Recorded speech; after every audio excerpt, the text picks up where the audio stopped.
یعنی بہت ساری چیزوں سے اللہ تعالیٰ نے آزمایا. جب ان ساری آزمائشوں پہ وہ صبر کے ساتھ پورے اترے تب اللہ تعالیٰ نے ان کو خلیل کا لقب دیا اور قیامت تک آنے والوں کے لیے ان کی چیزیں نشانی رکھ دی اور ان کے دین حنیف ہونے کے اوپر چلنے کی تاکید بھی فرمائی.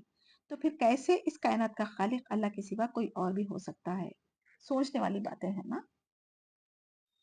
اللہ تعالیٰ مومنوں کو جنت کی خوشخبری دے رہا اور جس میں جنت کے نیچے نہریں بہ رہی ہیں، پھلوں کا رزق دینے کا وعدہ فرمایا، پاکیزہ بیویاں دی جائیں گی. ہر جگہ ایمان کے ساتھ عمل صالح کرنے کا ذکر کر کے ہمیں اللہ تعالیٰ ایمان کی اہمیت اور عمل کرنے کی فضیلت بتا رہے ہیں. عمل صالح کسے کہتے ہیں؟ جو خالص اللہ تعالیٰ کی رضا کے لیے کیے جانے والے اعمال جس میں ریاکاری نہیں ہونی چاہیے اور قرآن و سنت کے مطابق کرنا چاہیے. اگر شرک اور بدعتوں کے ساتھ دکھاوے کرے، نمود و نمائش کرتے پھرے، فوٹوز لے کر سوشل میڈیا پر ڈالتے گئے تو ہمارے اعمال اس میں ضائع ہو سکتے. تو ہمیں اس سے بچنا چاہیے. جیسے اگر کوئی نماز اکیلے میں پڑھا تو جلدی جلدی پڑھتا، کسی کے سامنے پڑھا تو سکون سے لمبی کر کے پڑھتا نا، تو یہ بھی ریاکاری ہے. یقیناً اللہ سبحانہ تعالیٰ کسی مثال کے بیان کرنے سے نہیں شرماتا، چاہے وہ مچھر کی ہو چاہے کسی اور حقیر چیز کی ہو. ایمان والے تو اسے اپنے رب کی جانب سے صحیح سمجھتے، مگر کفار کہتے کہ مچھر کی مثال کی اللہ تعالیٰ کو کیا ضرورت تھی. یعنی اللہ تعالیٰ کی مثالیں انسانوں کو سمجھانے کے لیے ہوتی نا، لیکن اکثر گمراہ ہو جاتے. اللہ تعالیٰ دیکھتا کہ مثال کس کے لیے دی جا رہی، کس درجے کے لوگوں کے ساتھ دی جا رہی. جیسے کہ اسکول میں جو بچے چھوٹے کلاس کے رہتے ہیں ان کا دماغ چھوٹا رہتا تو ٹیچر ان کو کیسی مثال دیتے جو چھوٹے بچوں کو سمجھ میں آ گئی. اور جیسے کہ کالج ڈگری والوں کے بچوں کو کیسا سمجھاتے ٹیچر ان کی عقل کے حساب سے. تو یہاں پر مچھر کی مثال کافروں کا جو دماغ ہے ان کی کیفیت ہے اسی کے حساب سے ان کو مچھر جیسی چیز کی مثال دے رہے ہیں اللہ تعالیٰ.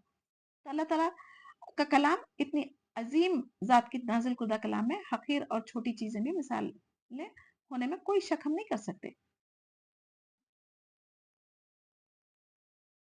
یعنی جو اچھا اسپیکر وہی ہوتا جو حکمت دانائی کے ساتھ آڈینس کو مخاطب کرنے کے لیے جیسی زبان جیسے مثالیں استعمال کرتا نا، تبھی تو لوگ اس کا لیکچر خوشی سے سنتے. اگر وہ اچھی فصیح بلیغ کلام میں اگر یعنی لیکچر دے رہا، واز نصیحت کر رہا، اگر آگے والے کو سمجھ میں نہیں آ رہا تو کون سننے آتا اس کی بات؟ کوئی نہیں سنتا نا. تو اللہ سبحانہ تعالیٰ بھی انسانوں کے مطابق ہر چیز کی مثال دینے میں شرماتے نہیں. ہمارے لیے کیا سبق ہے اس میں؟ حق بات کرنے کے لیے ہمیں ڈرنا نہیں چاہیے، شرم کرنے کی ضرورت نہیں ہے. مچھر سے نمرود کا کیا حشر ہوا تھا؟ کئی سال اس کا دماغ چاٹتے رہا، بڑے بڑے ڈاکٹرز حکیم اس کا علاج نہیں کر سکے، آخر اسی کے سبب موت آئی نا. آج کل بھی مچھر سے دیکھو ڈینگو ملیریا ایسی بیماریاں ہوتی تو کتنا پریشان ہو جاتا انسان. تو کسی بھی چیز کو حقیر نہیں سمجھ سکتے. اگر اللہ کی نظر میں مچھر کی ویلیو اگر دنیا کی ہوتی نا تو کسی کافر کو اللہ تعالیٰ کچھ نہیں دیتا تھا.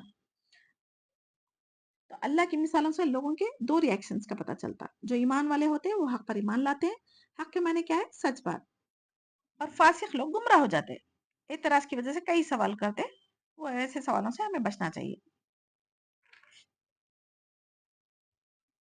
جو لوگ یعنی مضبوط کڑے کو توڑ دیتے، یعنی اللہ تعالیٰ جن چیزوں کے جوڑنے کا حکم دیا ہے انہیں کاٹتے ہیں، زمین میں فساد پھیلاتے ہیں، یہی لوگ نقصان اٹھانے والے ہیں.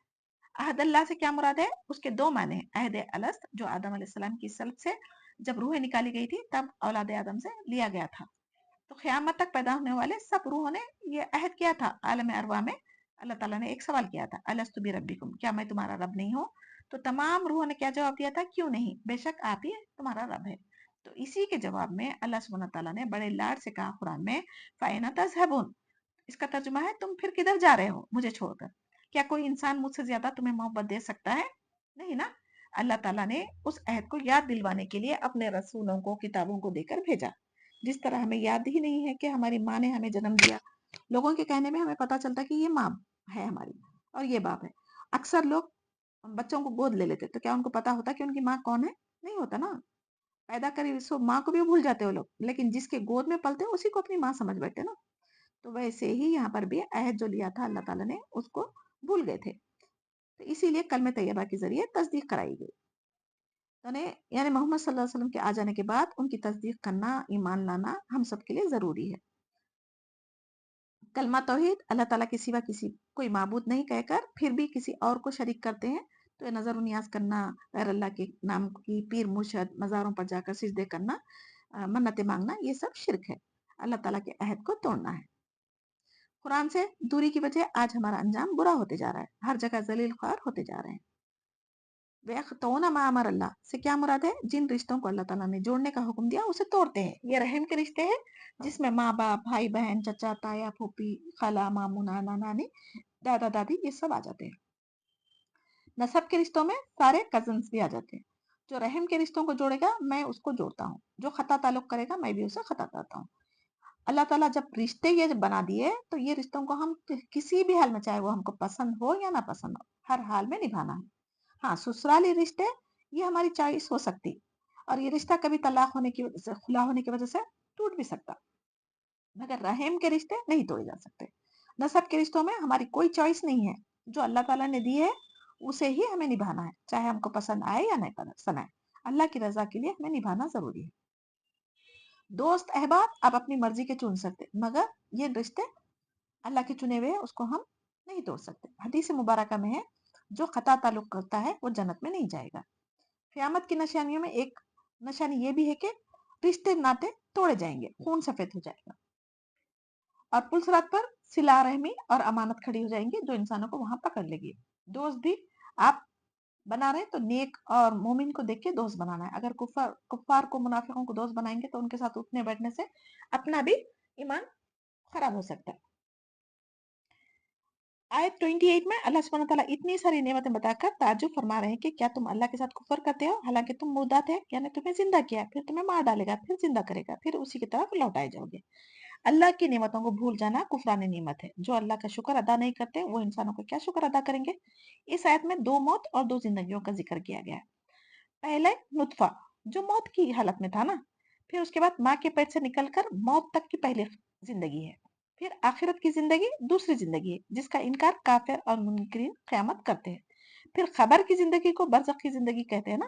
تو ماں اور باپ میں ماں کا 75% رکھا گیا کیونکہ وہ حمل اٹھاتی، دودھ پلاتی، پرورش کرتی، 24/7 آپ کی خدمت کرتے رہتی، جس لیے اللہ تعالیٰ نے اس کو 75% حق دیا ہے، اور باپ کو 25%. برے وقت میں جو ساتھ دیتا نا، احسان کرتا نا، اسے ہم لوگ اکثر کیا کرتے، ساری زندگی یاد رکھتے نا. تو کیسے ہم بھول سکتے. پھر اللہ تعالیٰ نے ہمیں کیسے کیسے اندھیروں سے ہمیں زندہ کر کے نکالا، اس کی نافرمانی کیسے کریں گے ہم. سوچئے ذرا. بلڈ ڈونر، آرگن ڈونر کو ہم فرشتہ کہتے ہیں نا، جبکہ سارے جسم کے اعضاء، زندگی، صحت، یہ سب کون دی؟ اللہ سبحانہ تعالیٰ. تو پھر کیا اس کا ہم شکر ادا کرتے؟ جو یہ احساس کر لے سب کچھ اللہ تعالیٰ کا دیا ہوا ہے تو وہ پھر کبھی بھی اللہ تعالیٰ کی نافرمانی نہیں کرے گا. اور اسلام میں خودکشی کرنا حرام ہے. زندگی اللہ کی نعمت ہے اور امانت ہے، اس کی حفاظت کرنا ضروری ہے. موت کا فرشتہ اللہ کے حکم سے آتا ہے روح قبض کرنے کے لیے. وہ کسی انسان سے اجازت لے کر روح نہیں نکالتا. یہاں سے ہمیں بھی اپنی بے بسی کا پتہ چلتا ہے. جس کا کھاتے ہیں اس کی نافرمانی نہیں کر سکتے. آیت 29 میں اللہ سبحانہ تعالیٰ فرمانے زمین کی جو تمام چیزیں ہیں آسمان کی بنا کے پھر اللہ تعالیٰ آسمان کی طرف قصد کیا، یعنی ان کو 7 ٹھیک ٹھاک آسمان بنائے، اور ہر چیز اللہ تعالیٰ جانتا ہے. اور اللہ سبحانہ تعالیٰ انسانوں کو دنیا میں بھیجنے کا مقصد کیا تھا؟ دنیا میں بھیجنے سے پہلے اللہ تعالیٰ انسانوں کو آنے سے پہلے، یعنی کوئی VIP اگر آ رہا تو اس کے لیے ہم گھر سجاتے نا، تو اللہ تعالیٰ بھی انسان کو، آدم علیہ السلام کو بھیجنے سے پہلے دنیا میں تمام ضرورت کی چیزیں زینت کے طور پر خوبصورت بنا کر اس کو سجا دیا تھا، پھر انسانوں کو بھیجا. کوئی ہمارا دوست رشتے دار کسی ملک سے آ رہا تو ہم بھی ایسا کرتے نا. تو اللہ سبحانہ تعالیٰ نے ہر چیز کا انتظام انسان کو بھیجنے سے پہلے کیا تھا. تو اس سے ہم فائدہ اٹھا کے کیا اللہ کی عبادت کر کے شکر ادا کر رہے نہیں نا. اور اللہ تعالیٰ ہماری ہر چھوٹی بڑی ضرورتوں کو ہم سے بہتر جانتا ہے نا. تو دنیا میں خوبصورتی اس لیے رکھی تاکہ ہم جنت کی خوبصورتی کو جان سکے، اس کا اندازہ کر سکے. تو جنت میں جب جانا چاہ رہے ہیں، دوزخ سے بچنا چاہ رہے ہیں، تو پھر ہمیں عمل بھی ویسے ہی کرنا ہے. دنیا میں سانپ بچھو اس لیے رکھے تاکہ اس کے کاٹنے ڈسنے سے جو تکلیف پہنچتی ہے نا، اس سے ہم قبر کے عذاب کو جان لیں گے اور جہنم کے عذاب کو جان لیں گے، تو ہم گناہوں سے بچنے کی کوشش کریں گے. آیت 30 میں جب اللہ تعالیٰ نے فرشتوں سے کہا میں زمین میں خلیفہ بنانے والا ہوں، تو انہوں نے کیا کہا؟ ایسے شخص کو کیوں پیدا کر رہے ہیں جو زمین میں فساد کرے گا، خون بہائے گا. ہم تیری تسبیح، ہم پاکیزی بیان کرتے ہیں نا. تو اللہ تعالیٰ نے فرمایا جو میں جانتا ہوں تم نہیں جانتے. یعنی ملائکہ سے مطلب فرشتے جو نور سے بنائے گئے ہیں، یہ بھی اللہ کی مخلوق ہے جن کا مسکن آسمان ہے، جو ہمیشہ اللہ تعالیٰ کی حمد و ثنا اور حکم بجا لانے میں مصروف رہتے ہیں. کبھی نافرمانی نہیں کرتے نا، تو گناہ بھی نہیں کرتے. ان کے سامنے اللہ سبحانہ تعالیٰ نے اپنا پلان بتایا. زمین میں خلیفہ بنانے والا ہوں تو مطلب جانشین. اللہ سبحانہ تعالیٰ کے احکامات دے کر آدم علیہ السلام کو خلیفہ بنا کر دنیا میں بھیجا گیا تھا. اس کا مقصد اللہ تعالیٰ کی عبادت کرنا تھا اور احکامات پر عمل کرنا تھا. اور فرشتوں کو غیب کا علم نہیں ہونے کی وجہ سے انہیں کیا پتا تھا فساد کریں گے؟ کیسے پتا چلا؟ غیب کا علم تو ان کو نہیں تھا، لیکن فساد کا مطلب شرک، نافرمانی، گناہ، قتل، غارت گری وغیرہ. تو فرشتوں کا اس کا علم کیسے ہوا؟ انسانی مخلوق سے کئی سال پہلے دنیا میں جنات رہا کرتے تھے. انہوں نے جو فساد برپا کیا تھا تو اس کو ختم کرنے کے لیے اللہ تعالیٰ نے فرشتوں کو بھیجا تھا. تو اسی کی بنا پر فرشتوں نے کہا تھا کہ اگر انسان کو بھی خلیفہ بنا کے بھیجیں گے تو پھر وہی سب چیزیں کریں گے. اب اعتراض کے لیے نہیں تھا یہ، لیکن جاننا چاہ رہے تھے اور کہہ رہے تھے کہ اگر آپ کا اللہ تعالیٰ کا ارادہ عبادت کا ہے تو ہم تیری عبادت کے لیے موجود ہے، تیرے دن رات عبادت کر رہے ہیں اور نافرمانی نہیں کر رہے ہم. تو اللہ سبحانہ تعالیٰ نے کیا فرمایا؟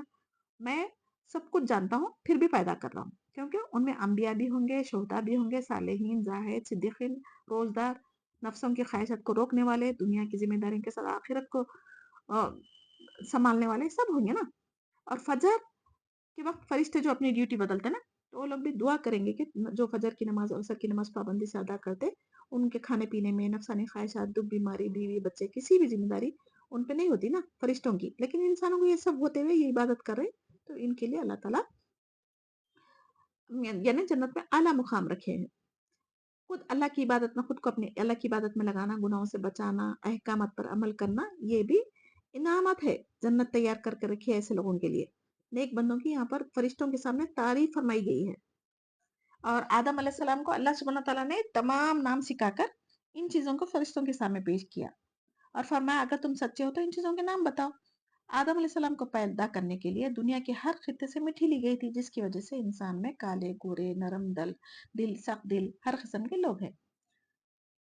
تو بعض روایت میں ہے کہ فرشتوں نے آپس میں کہا کہ اگر آدم علیہ السلام کو پیدا کیے تو بھی ہم ان سے زیادہ علم والے ہوں گے. تو اللہ تعالیٰ نے ان کے نام جو کچھ نام سکھائے تھے آدم علیہ السلام کو، اور جیسے زمین، پہاڑ، درخت، جانور، پرند ہے ان کے نام لینگویجز اللہ علم کیا سکھا دیے تھے. اور فرشتوں سے جب پوچھا تو انہوں نے جواب دینے سے قاصر رہے اور پھر وہ فوراً کیا کیے؟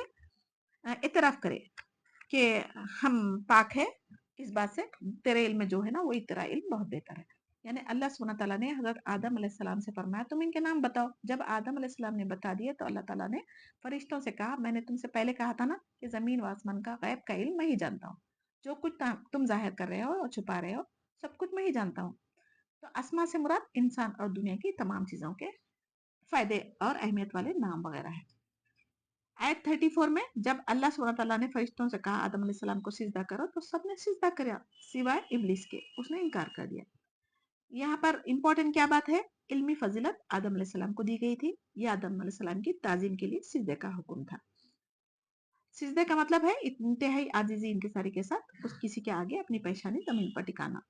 سجدہ تعظیم دوسری شریعتوں میں جائز تھا، لیکن ہماری شریعت محمدیہ میں سوائے اللہ تعالیٰ کے کسی اور کی تعظیم کے لیے سجدہ کرنا، سلام کے لیے بھی جھکنا جائز نہیں ہے. فرشتوں کو سجدہ آدم علیہ السلام کو کرنے کا حکم بھی عبادت کے لیے نہیں بلکہ ان کی تعظیم و تکریم کے لیے تھا. تو ابلیس نے فرشتوں میں سے نہیں تھا لیکن انہوں نے جنوں میں سے تھا، لیکن اللہ تعالیٰ نے اسے اس کی عبادت کی وجہ سے اعزاز دے کر فرشتوں میں شامل کر رکھا تھا. اسی لیے اسے بھی سجدے کا حکم بجا لانا ضروری تھا، لیکن اس نے حسد و تکبر کی بنا پر سجدہ کرنے سے انکار کیا. سب سے پہلا نافرمانی کا گناہ ابلیس نے کیا تھا اور کافروں میں سے ہو گیا، اور وہ نہیں چاہتا تھا کہ ہم سجدوں کی کثرت کر کے جنت میں چلے جائیں، کیونکہ ابلیس ساری زندگی کی جو عبادت کرا تھا نا وہ اللہ کا ایک حکم نہیں ماننے سے، ایک سجدہ نہیں کرنے سے جنت سے نکالا گیا اور جہنم رسید ہو گیا.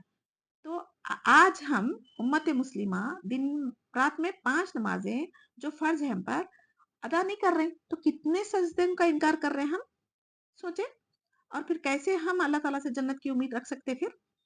تو کئی فرض سجدوں کو ادا نہیں کر کے جنت میں جانے کی امید صرف کلمہ توحید پڑھنے سے ممکن ہو سکتی؟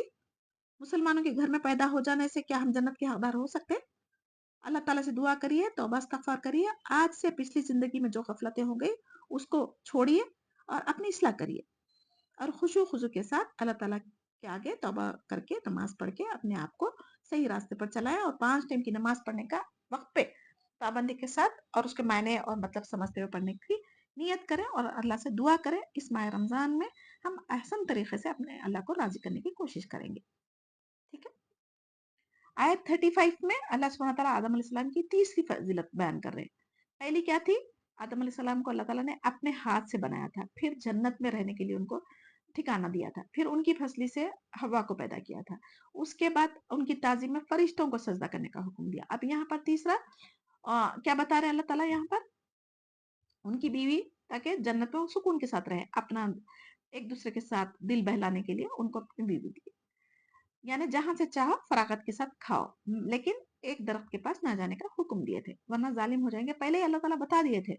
اب اس سے ہمارے لیے کیا سبق ہے؟ کوئی بھی چیز اگر اسلام میں منع کیا ہے تو اس کے قریب بھی ہم نہ جائیں، کیونکہ قریب جانے سے شیطان ضرور ہمیں وہ بات بھلا دے کے گناہ کروا دے گا، جیسے کہ ہمارے باپ آدم علیہ السلام اور حوا علیہ السلام کے ساتھ کیا گیا تھا، اور جھوٹی قسمیں کھا کر ہمیشہ زندہ رہنے کی لالچ دے کر گناہ کروا دیا تھا نا، جس کی وجہ سے جنت سے نکلوا دیے گئے تھے۔ تو اللہ تعالیٰ کی جھوٹی قسم کھانا یہ شیطان کی خصلت ہے، تو اسے ہمیں بچنا چاہیے۔ جیسے ہی ان دونوں نے وہ درخت کا پھل کھایا، سب سے پہلے ان کے کپڑے اتر گئے، وہ اپنے جسم پر پتے ڈھانپنے لگے۔ ای بیتو یعنی مانے اللہ تعالیٰ نے کہا نکل جاؤ، اتر جاؤ۔ گناہوں کی وجہ سے اللہ تعالیٰ کی نعمت ان سے چھین لی گئی، رحمت سے دور ہو گئے وہ لوگ۔ تو اللہ تعالیٰ نے فرمایا تم دونوں جنت سے نکل جاؤ، تم ایک دوسرے کے دشمن ہو، اور ایک مقررہ وقت تک تمہارے لیے زمین میں رہنا اور فائدہ اٹھانا ہے۔ عدو سے مراد آدم علیہ السلام اور شیطان ایک دوسرے کے دشمن ہوں گے۔ بنی آدم میں بھی کچھ ایک دوسرے کے دشمن ہوں گے، یعنی شیطان ہر جگہ خود نہیں آتا بلکہ وسوسے خیالات ڈالتا۔ جب کبھی برے خیالات آئے، وسوسے آئے تو ہمیں تعوذ پڑھنا چاہیے اور اللہ سے مدد مانگنا چاہیے۔ فی الارض مستقرہ کا مطلب کیا ہے؟ کچھ دن کے لیے زمین میں رہو، اس کے باوجود ہم دنیا کی زندگی کو سب کچھ سمجھ کر اس میں مشغول ہو جاتے ہیں اور آخرت کو بھول جاتے ہیں نا، جبکہ مومن تو دنیا میں مسافر کی طرح رہنا چاہیے اور آخرت کی فکر کرنا چاہیے۔ دنیا کی لالچ حرص اتنی ہمارے میں ہو گئی کہ خود کو کھپا رہے ہیں اور قرآن سیکھنے اور عمل کرنے کے لیے وقت نہیں ہے۔ دنیا کی تعلیم کے لیے ہر دن گھنٹوں لگا رہے ہیں، لیکن قرآن کے لیے 1 گھنٹے 2 گھنٹے کی اگر کلاس ہو گئی تو لوگ کہتے ہیں کہ اتنی بڑی کلاس کے لیے ہمارے پاس ٹائم نہیں ہے۔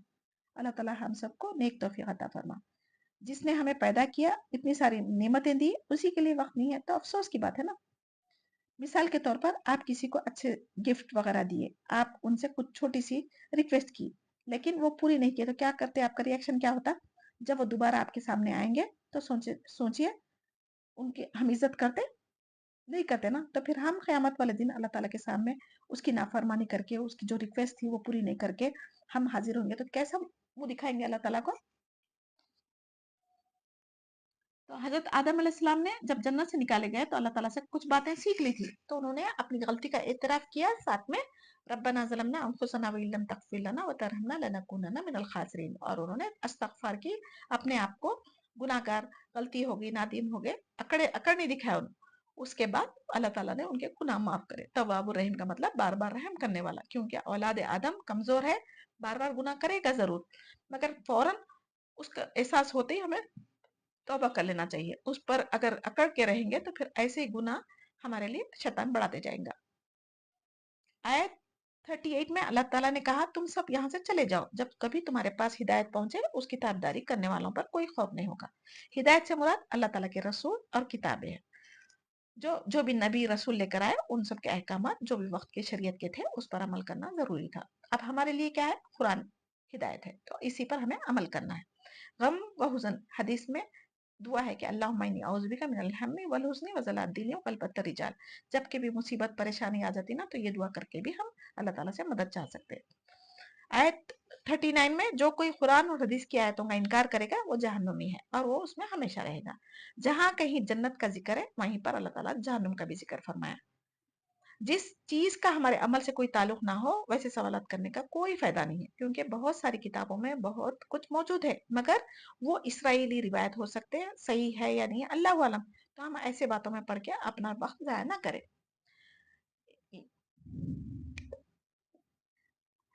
یعنی آدم علیہ السلام کی توبہ قبول کر لی گئی، وہ دوبارہ جنت میں داخل کرنے کے بجائے انہیں دنیا میں آباد کیے اور تلقین فرمائی کہ دنیا میں رہ کر اللہ تعالیٰ کی جنت حاصل کرنے کی کوشش کرے۔ پچھلی آیتوں میں تمام نبی آدم یعنی انسانیت کو انبیاء اور آسمانی کتابوں صحفوں کے ذریعے اللہ تعالیٰ زندگی گزارنے کے احکامات، حلال حرام سے کیسے بچا جائے واضح طور پر مثالیں دے کر بتایا تھا نا۔ اب ہدایت صرف ہمیں قرآن میں مل سکتی، پچھلی شریعت کی جو کتابیں تھیں اس میں رد و بدل ہو گیا نا، وہ لوگوں نے ان کے علماء اس میں چینجز کر دینے کی وجہ سے اس پر ہم اب عمل نہیں کر سکتے۔ لا خوف علیہم ولا هم یحزنون سے کیا مطلب ہے؟ اس آیت سے پتا چلتا ہے کہ جو دنیا میں اللہ سے ڈر کر تقوی اختیار کرے گا ان کو آخرت میں کوئی غم یا ڈر نہیں ہوگا. ایسی گارنٹی ہمیں کوئی دنیا میں دے دے تو ہم آنکھ بند کر کے اس پر بھروسہ کر لیتے نا. تو پھر اللہ تعالیٰ کی باتوں پر عمل کیوں نہیں کرتے؟ کیوں یقین نہیں آتا ہم کو اللہ سبحانہ تعالیٰ کی آیتوں پر؟ اس کی سب سے بڑی وجہ یہ ہے کہ قرآن عربی زبان میں ہونے سے ہمیں سمجھ میں نہیں آتا. اس کو ہم سیکھنے کی کوشش نہیں کرتے. شیطان ہمیں روک دیتا. تو اب ہم کیا کرنا ہے؟ شیطان کو ڈیفیٹ کرنا ہے. یعنی اللہ سبحانہ تعالیٰ یہاں پر 100 نہیں بلکہ 1000% گارنٹی دے رہا ہے. آپ قرآن اور حدیث کا علم سیکھیں اور اپنی زندگی میں عمل کریں گے تو دنیا کی زندگی میں بھی جو آسانیاں اور برکتیں ملیں گی اس کا تو آپ یقین ہی نہیں کریں گے, اور آخرت کے تو پھر دونوں جہاں کی کامیابی ہے. تو آخرت کی جو چیزیں ہیں اگر وہ ہم کو اللہ تعالیٰ دنیا میں اگر دکھا دیتا تو ہم کبھی کسی کی بات نہیں سنتے تھے, اللہ کی عبادت میں لگ جاتے تھے. اللہ سبحانہ تعالیٰ ہمیں کسی کا محتاج نہیں رکھا. انشاءاللہ اللہ تعالیٰ ہمیں عقل دی, علم دی, وقت دیا تو ہم ضرور انشاءاللہ قرآن کو مکمل طریقے سے سمجھیں گے اور اس پر عمل کرنے کی کوشش کریں گے. آمین یا رب. اللہ سبحانہ تعالیٰ پر توکل کر کے تو دیکھیں, جس طرح پرندے خالی پیٹ اپنے گھروں سے گھونسلوں سے نکلتے اور واپس پیٹ بھر کے آتے نا, تو دوسرے دن کی فکر بھی نہیں کرتے, نہ اناج کا ذخیرہ کرتے. ہم مہینوں کا راشن گھر میں رکھ کر بھی بے سکون زندگیاں گزارے نا. تو کس وجہ سے ہو رہا؟ اللہ پر توکل نہیں ہونے کی وجہ سے. آیت 40 میں اللہ تعالیٰ بنی اسرائیل کو کہہ رہے ہیں میری نعمتوں کو یاد کرو جو تم پر میں نے انعام کی تھی, اور میرے عہد کو پورا کرو, میں تمہارے عہد کو پورا کروں گا, اور مجھے سے ڈرو. اسرائیل کے معنی عبداللہ, اللہ کا بندہ, یعنی یہ یعقوب علیہ السلام کا لقب تھا. یعقوب علیہ السلام کے 12 بیٹے تھے جن سے یہود کے 12 قبیلے بنے تھے. انہی میں سے تمام انبیاء اور رسول بنا کر بھیجے گئے تھے, سوائے ہمارے پیارے نبی محمد صلی اللہ علیہ وسلم کے. ان کی نسلوں میں تمام انبیاء اور رسول جو آسمانی کتابیں دی گئی تھی انہی کی نسل سے آئے تھے.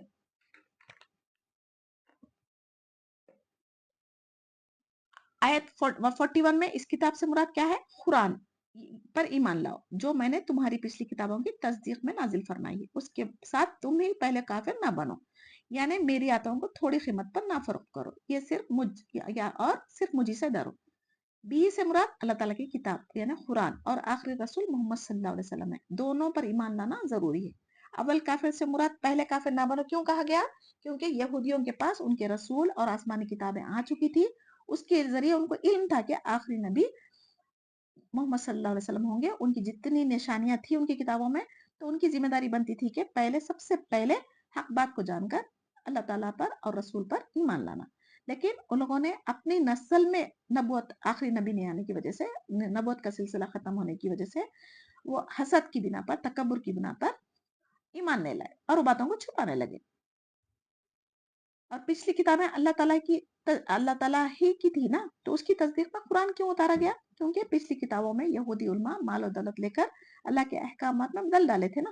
ثمناً قلیلا, یعنی دنیا میں جتنی چیزیں ہیں آدم علیہ السلام سے لے کے قیامت آنے تک, اگر اتنی ساری بھی چیزیں اگر آخرت کے بدلے میں رکھیں گے تو وہ ثمناً قلیل ہے, یعنی بہت تھوڑی ہی ہے.